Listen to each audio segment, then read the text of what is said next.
Langsung cemplungin minyak panas tidak. Oh. Tenang aja, Mak. Nanti ayah bawain sekarung.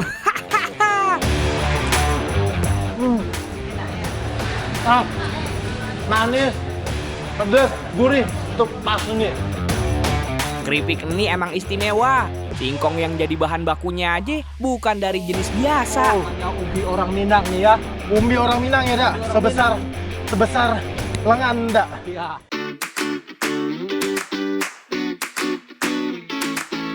Apa kabarnya nih, encang-encingnya Babe? Mudah-mudahan pada sehat semua ya.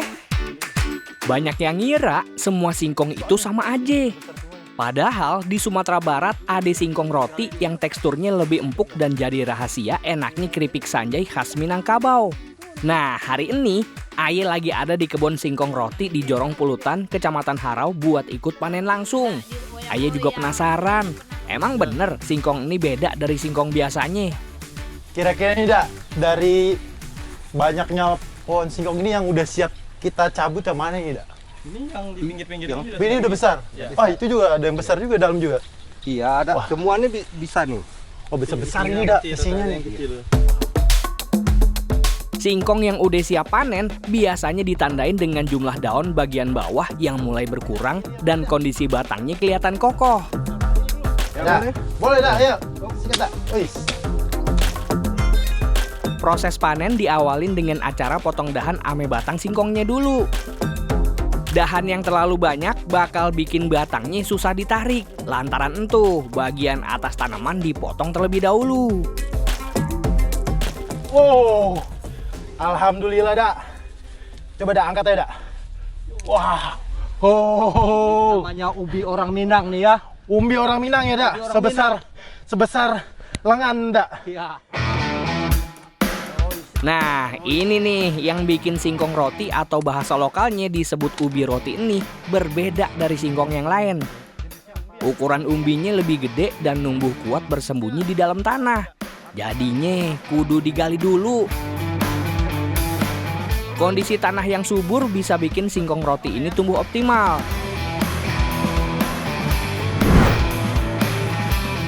Ternyata setelah panen tuh singkong harus langsung dikupas gini ya, Dak.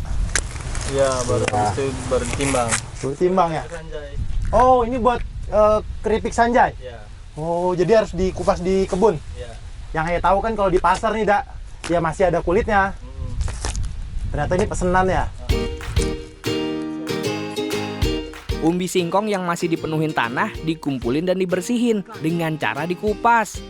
Proses ini dilakuin buat ngebersihin kulit luar dan mastiin singkong yang bakal dikirim dalam kondisi bersih dan siap buat masuk ke tahap pengolahan. Satu lagi, Dak. Iya, satu lagi. Ya, Dak. Iya. Dari sini, Dak. Iya. Ya, sini, bau. Iya, sanggup sulang. Sanggup. Aduh. Oke. Oke, Dak. Ayo jalan dulu ya, Dak. Ya, saya langsung ke gudang ya. Siap. Singkong ini sengaja dipilih jadi bahan utama keripik sanjay lantaran ukurannya yang gede dan panjang, teksturnya empuk dan kagak keras pas digoreng. Jenis singkong putih ini pun ngasilin irisan keripik yang renyah dan padat. Uni, ini singkongnya, Uni. Udah ayo bawa ini. Taruh sini aja, Wata. Oke. Aduh. Aduh, berat banget nih. Tiap harinya rumah produksi ini bisa ngabisin sekitar 1 ton singkong. Singkong yang udah dikupas kemudian diperiksa lagi tuh, supaya cuman bagian yang bagus aja yang masuk ke proses pencucian. Singkong dicuci lagi nih, buat ngilangin sisa tanah dan kotoran yang masih nempel. Abis itu, singkongnya siap dipotong jadi lembaran-lembaran tipis. Lanjut, motong singkong pakai alat manual. Singkong ditaruh di alat pemotong, terus didorong secara perlahan lewatin mata pisau. Nih, sebenarnya ini kan tajam banget ya, nih ya. Ada tips atau trik khusus nggak untuk cara marut ngiris ya? Gimana nih cara tangannya? Tangannya kayak gini. Tangan harus seperti ini, nggak boleh gini ya nih. Nah, Harus gini. Tangannya kena. Ini bisa masuk kena pisau, jadi harus seperti ini. Nah, oh dorong. Iya. Nah kalau untuk Biasanya yang paling sulit itu yang terakhir nih. Ya, Udah terakhir, tipis ya, kayak gini. kayak gini, itu nggak boleh dimaksimal sampai tipis banget, nggak boleh nih. Bahaya. Bahaya. Jadi makanya ayah sisa yang tebal segini udah selesai. Udah selesai. Menghindari iris tangan ini ya. Tetap keselamatan tuh nomor satu ini. Nomor satu. Iya. Lanjut lagi nih. Ketebalan irisan kudu dijaga biar hasil gorengannya bisa renyah dan matang dengan baik. Satu persatu singkongnya dipotong sebelum lanjut digoreng.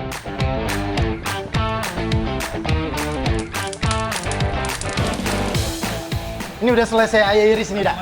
Langsung cemplungin minyak panas nih, Dak. Wow. Wih. Wow. Wah. Panas banget ya, Dak, ini minyaknya.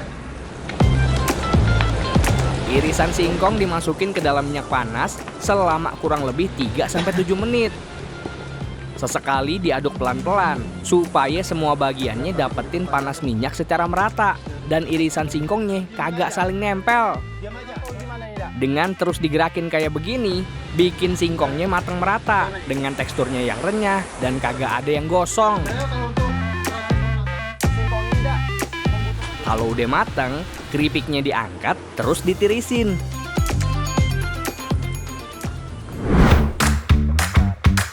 Satu nih yang identik dari keripik Sanjay ini adalah bumbu pedesnya yang khas. Dibuat dari cabai merah, bawang putih yang udah dihalusin langsung dicampur ame gula dan juga garam. Terus dimasak deh tuh sampai mateng. Bumbunya terus diaduk supaya kagak gosong dan dimasak sampai teksturnya jadi lebih pekat. Nah, biar bumbunya lebih lengket dan nempel sempurna di keripik, ditambahin gula babeko. Gula cair khas yang bikin sambalnya jadi lebih kental dan gampang nempel di keripik. Sekarang ayah ikut ngolesin bumbu pedes ke keripik Sanjay ini. Bumbunya kudu diratain satu-satu, biar semua bagian keripik kena lapisan sambalnya. Kelihatannya sih gampang, tapi butuh ketelitian. Soalnya bumbunya kagak boleh ngegumpal. Kudu rata biar hasilnya bagus.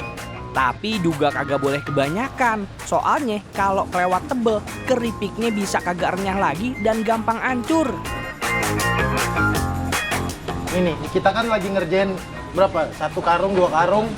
Ini banyak sebenarnya di belakang. Nah, untuk 1 karung ini kira-kira nih bisa diselesaikan berapa lama? Satu karungnya. Ya, 1 karung ini. 1 jam. Wih, 1 karung 1 jam, ini ada berapa karung? Itu pun udah 2 orang yang ngerjain ya, sama ayah 3. Wih, lama juga ini ya. Nah, ayah jadi penasaran nih. Kira-kira ayah bisa nggak ya ngolesin ini bumbu lebih cepat dari Uniani ame Uniria? Wah, ayah nggak mau kalah nih sama Uni-Uni nih. Pokoknya ayah harus bisa lebih cepat dari Uni. Ayah punya cara sendiri. Boleh kan? Boleh. Yang penting cepet ya. Oke. Nggak boleh dicelup? Nggak boleh. Nggak boleh. Tadi baru mau ayah celup. Nggak boleh ya? Oke, ayah harus lebih cepet. Tangan ayah kudu gerak cepet nih supaya proses produksinya bisa terus berjalan. Bumbu juga kudu diambil dan diolesin dalam jumlah yang pas, kagak boleh kebanyakan atau kedikitan. Yang paling susah tuh jaga biar keripiknya tetap utuh. Lantaran keripik yang udah digoreng jadi lebih rapuh. Sedikit tekanan yang terlalu kuat bisa bikin keripiknya patah kayak begini. Patah lagi. Patah. Patah, maaf ya nih. Aduh, gara-gara buru-buru nih. Waduh, maafin ayah ya Uni. Janji deh kagak bikin patah keripiknya lagi. Nih, ayah mau coba nih ya nih. Wow. Dari tadi kan nyium aromanya aja udah mantep. Cobain sekarang rasanya.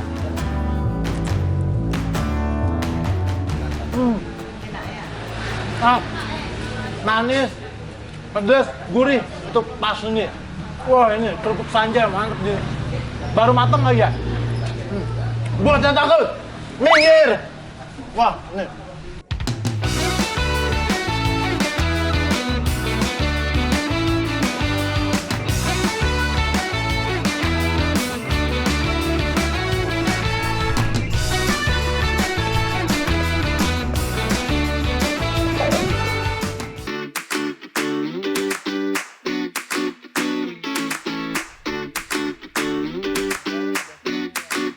Aye lagi ada di Sungai Beringin, Kecamatan Payakumbuh, Kabupaten 50 Kota, Sumatera Barat nih.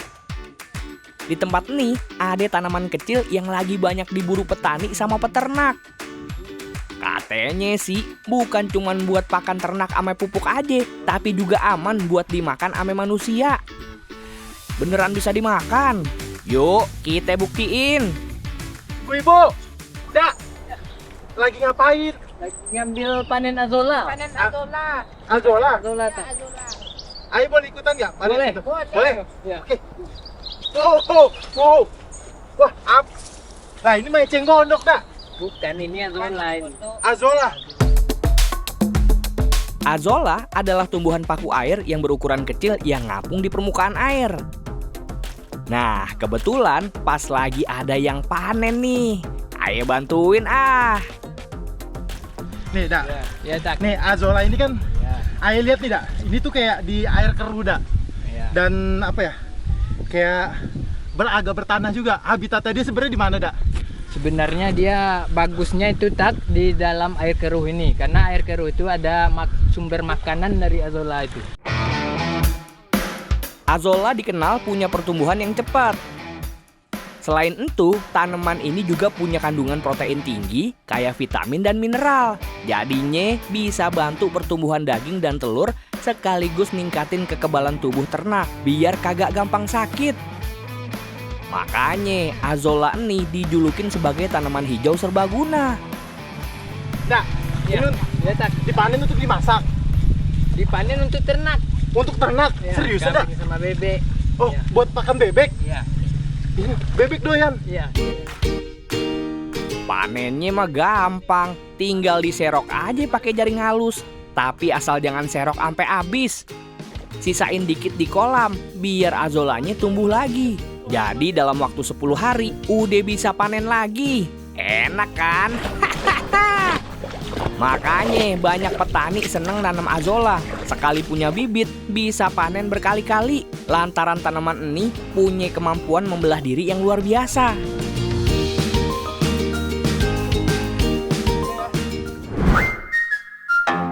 Nah, ayah jadi penasaran nih sama cara tanam awalnya.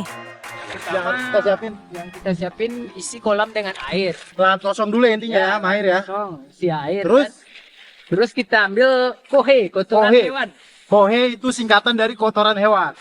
Kotoran hewannya kayak gimana dulu nih, Dak? Yang udah difermentasi. Udah difermentasi. Jadi Ya, udah nggak berbau ya, hasilnya Dak? bagus. Petani cukup nyebarin kotoran hewan yang udah difermentasi ini ke beberapa titik.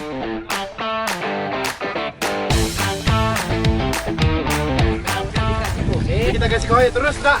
kita ambil bibit azolanya lagi. Cara unik yang dilakuin di mari dengan nebarin lagi hasil panen azola ke kolam baru yang bakal dipanen buat beberapa hari ke depan. Tiap lembar azola hasil panen ini udah punya akar kecil di bawahnya. Jadinya pas abis nebar, kudu dipastiin posisi akarnya terendam di dalam air. Habis Ada kita ini. tebar, akarnya yang ada atas kita giniin. Kita turunin ya, Daya. Biar nggak mati. Biar nggak mati. Karena ketika dia kebalik, terik matahari. kena terik matahari, mati. Dia mati. Cara budidayanya terbilang sederhana. Azola kagak butuh biji atau proses persilangan buat beranak pinak. Petani cukup ngambil sebagian azola dewasa dari hasil panen, terus dipisahin jadi bagian-bagian kecil. Nah, bagian kecil yang terpisah ini nih yang bakal langsung tumbuh jadi tanaman baru dalam waktu 2-3 hari ke depan. Gimana? Gampang kan?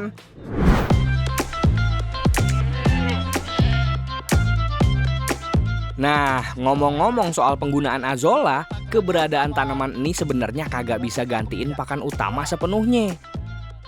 Azola dipakai buat jadi campuran pakan, sekitar 15% sampai 30% dari total kebutuhan pakan ternak. Oke. Azola ini kan kandungan proteinnya cuman memiliki kandungan protein Protein. dan serat. Ya. Biar seimbang kita tambahin dedak padi Dedak. atau katul. Oh, jadi azola ini tuh mengandung protein tinggi. Iya, Nah, dipadu-padankan sama katul. katul. Katul ini dia Memiliki karbo. karbohidratnya. Jadi perpaduan antara karbohidrat dan protein. Jadi keseimbangannya dapat. Dapat. Nah, Keseimbangan nutrisi. tadi 10 cakup untuk azola ya. Nah, sekarang untuk yang 3 lah. Katula berapa dak? 3. Iya. 3 cakup gini ya dak? 3 cakup. Oke, nanti kita campur aduk ya dak? Nanti kita aduk kan. Nah, pemanfaatan azola buat ternak juga banyak banget kegunaannya. Jadi azola ini Baik juga adalah untuk kambing yang lagi oh, menyusui. kambing menyusui juga bagus pakai ini. Wah, berarti Hasil susunya lebih bagus. hasil susu. Pengaruh ya hasil Pengaruh. susu ya.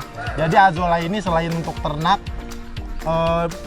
itik ya? Ya, bebek, itik, Bebek, itik, dia bisa entok. untuk kambing juga. Ikan juga. Ikan juga bisa. Wah, ini mantap sekali azola. Udah, dah ini udah kecampur dah. Iya.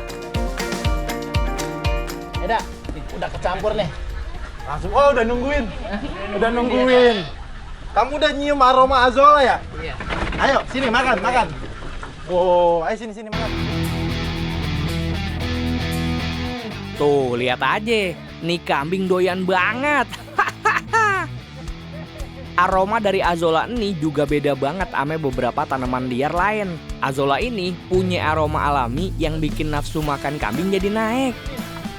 Oh, hehehe. Tanaman jenis paku air ini punya tekstur renyah dengan kandungan air yang tinggi. Jadi cocok banget dikonsumsi ternak pas lagi cuaca terik kayak sekarang. Makan dah. Wih. Kelihatan kan? Lahap banget dah.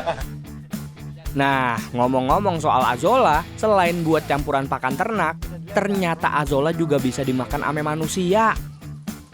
Dak, ayo mau tanya dak. Ya, tak. Azola ini kan proteinnya tinggi banget ya, Dak ya. Ya.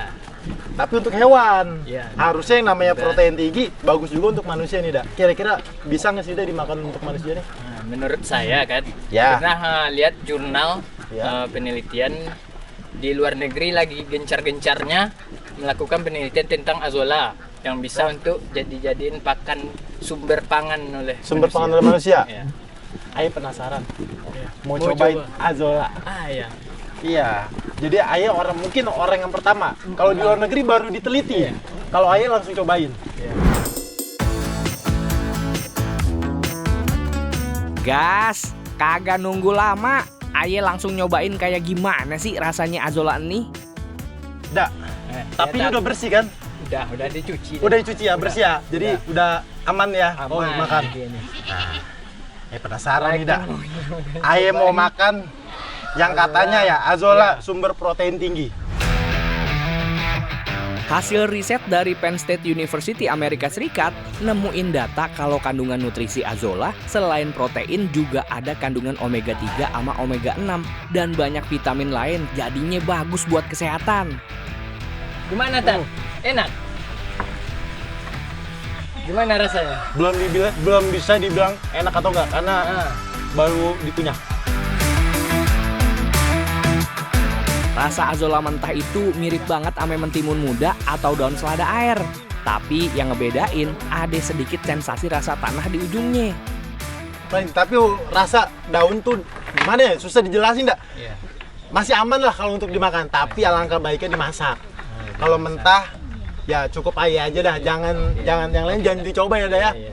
Buat yang takut, minggir. Dah kita kasih makan dia aja dah. Nih. Nih buat kamu aja nih. Ayo, mari.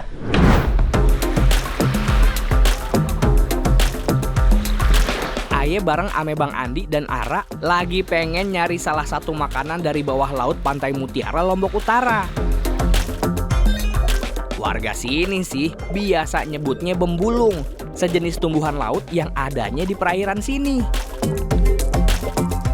Bang Andi, kira-kira nih Bang Andi, untuk bembulung itu posisinya dia ada di kedalaman seberapa Bang Andi? Dia cukup dangkal sih. Cukup dangkal ya, jadi Iya. kita nggak perlu sampai ke dalam-dalam banget ya. Oke, jadi nanti Ara, kamu di sini aja tunggu di atas, mempersiapkan bahan bakunya sambil kita dapat. Banyak nih tinggal diolah. Iya, Oke? iya. Nanti biar Ayah sama Bang Andi ya nyembur ya. Iya. Langsung.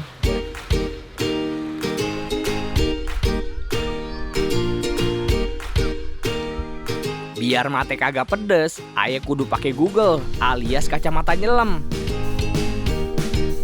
Buat nyari bembulung, kagak mesti jago-jago amat nyelemnya. Soalnya, Aye udah bisa nemuin di kedalaman semeter atau 1,5 meter kayak begini.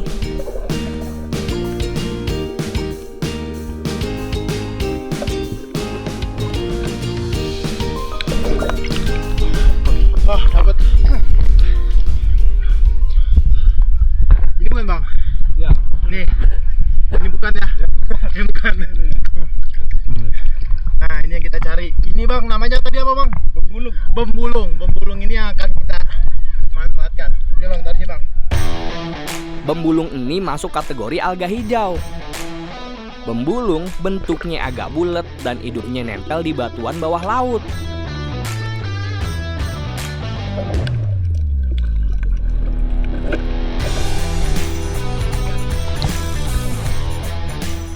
Dapat. Ini dapat. Namun ukurannya dia nggak besar, kecil-kecil ya bang ya. Kurang kecil-kecil tapi ya kalau kecil-kecil banyak kan alhamdulillah banyak. Lumayan.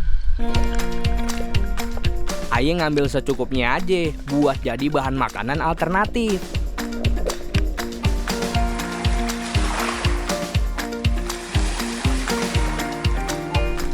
Bang Adi, mau nanya nih bang. Bang, ini kan teksturnya kayak apa ya? Kayak jelly ya bang ya? Ya. Transparan dia. Transparan. Ini biasanya umumnya nih bang. Ini diolahnya untuk dijadikan apa bang Adi? Bisa diurap, bisa. Diurap bisa. Bang, Ayo penasaran. Ini kan kayak menggiurkan banget nih warnanya hijau muda gini bang. Ya. Ayo penasaran sih kalau langsung makan kayak apa. Ayo makan.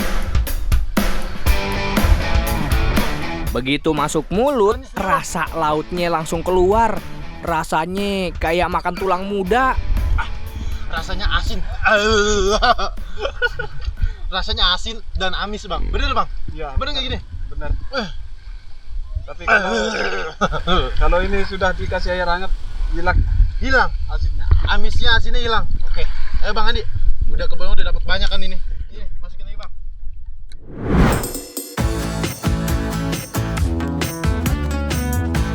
Abis berendam air laut, emang paling cocok nikmatin sunset sambil nyemil.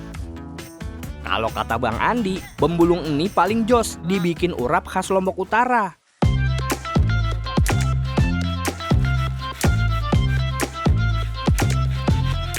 Air panas ini bisa netralisir aroma dan rasa lautnya yang amis dan asin. Selain itu, rendaman air panas bisa bikin bembulungnya agak lunak. Ngerendam air panasnya kagak usah lama-lama, ntar malah jadi bubur.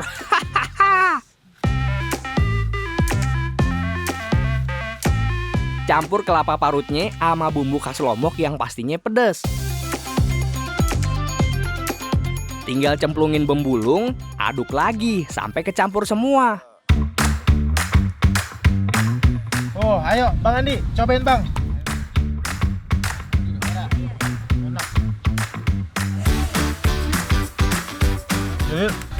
Bener, rasa asinnya tuh udah sedikit berkurang.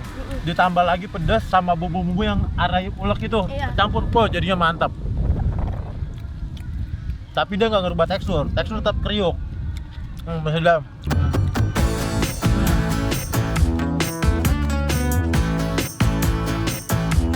Urap bembulung ini emang jadi salah satu makanan yang cukup unik. Rasanya kayak nyemilin tulang rawan, tapi dari tanaman air. Waduh, mantap! Bocah takut, minggir!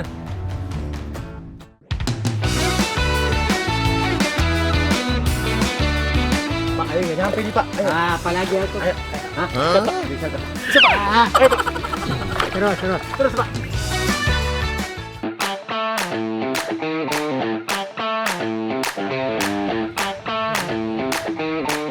Selama ini banyak yang taunya pohon bakau cuman buat nahan abrasi ame ngejaga pantai. Padahal di lembar selatan Lombok Barat, buahnya malah diolah jadi minuman. Tapi buat dapetin buahnya kagak segampang itu. Aye kudu nyusurin hutan bakau dulu. Nah, siapa yang mau ikut Aye berburu buah bakau nih? Kalau berhasil, minumannya Aye bagi dah.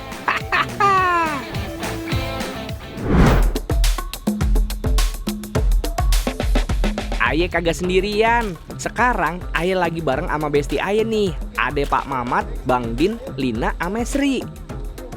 Mumpung air lautnya lagi surut, kami buru-buru masuk ke area bakau buat nyari buahnya. Wah, tinggi-tinggi juga ya? Iya. Oh, ya udah nanti Lina sama Sri paling ya, cari yang pendek-pendek, nanti Ayah yang tinggi-tinggi nih. Ya. Bagian yang cowok-cowok aja yang tinggi. Ya, ya. Buah bakau ini dari jenis Rhizopora yang buahnya panjang-panjang ngegantung. Buah bakau yang Ayah cari emang kagak semuanya bisa kejangkau dari luar. Sebagian kudu masuk ngelewatin akar-akar bakau yang udah kayak benang kusut.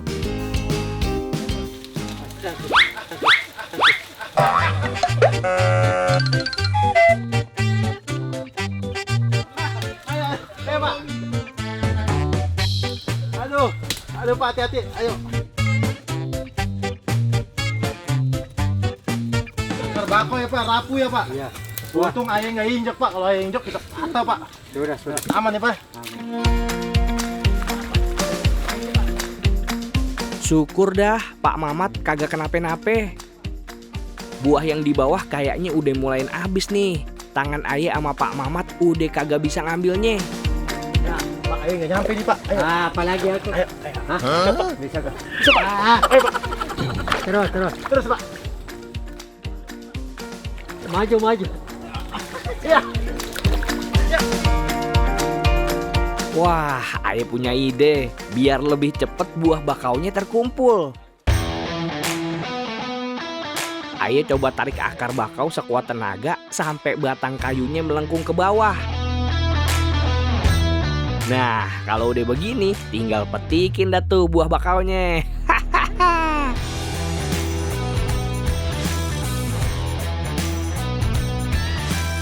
Bang Din, Pak. Nah, ini kan udah cukup buah bakaunya Pak. Iya. Ayo mau langsung ke desa aja nih, langsung bawa pulang. Ya. Ayo, Sri sama Lina. Ayo. Ayo Pak. Saya lanjut nyari ya. Iya, siap. Ayo Lina.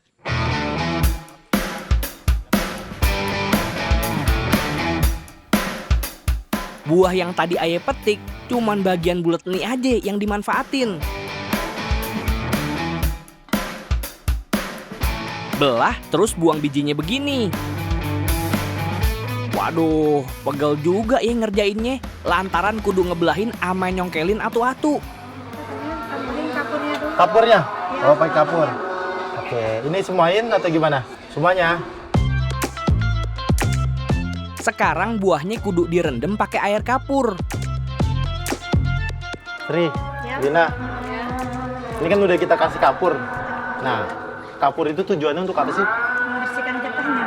Oh, tapi itu harus 5 hari direndam. Ya, direndam sih.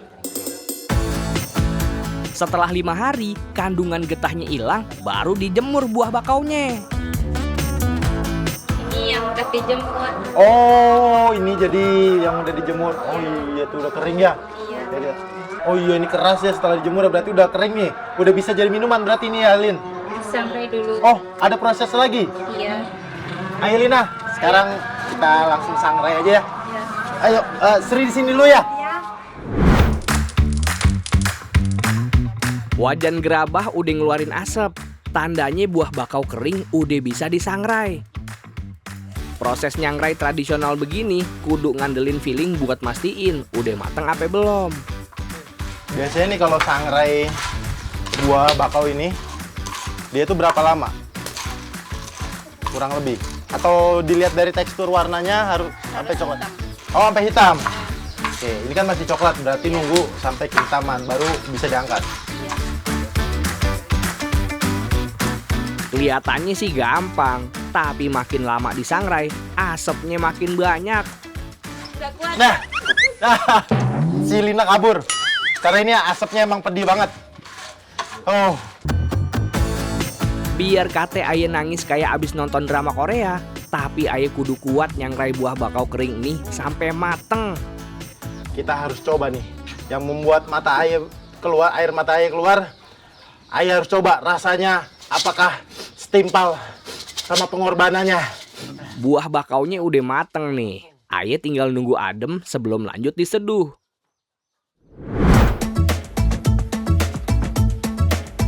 Bikin teh buah bakau sama aja kayak ngebikin teh tubruk. Siapin 1 sendok teh buah sangrainya, terus diseduh deh tuh pakai air panas. Noh, lihat sendiri kan, warna airnya lama-lama berubah jadi kuning kecoklatan. Tampilannya mirip banget dah sama teh pada umumnya. Panas woi. Wow.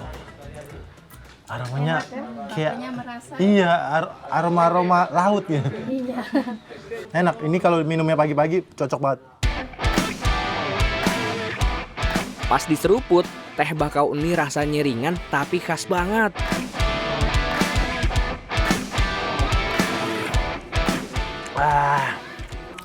Mantap. Nah. Siapa yang nyangka kalau buah bakau bisa jadi minuman seger kayak gini? Jangan takut, minggir. Cheers, cheers, cheers. Sip. Wah, mantap.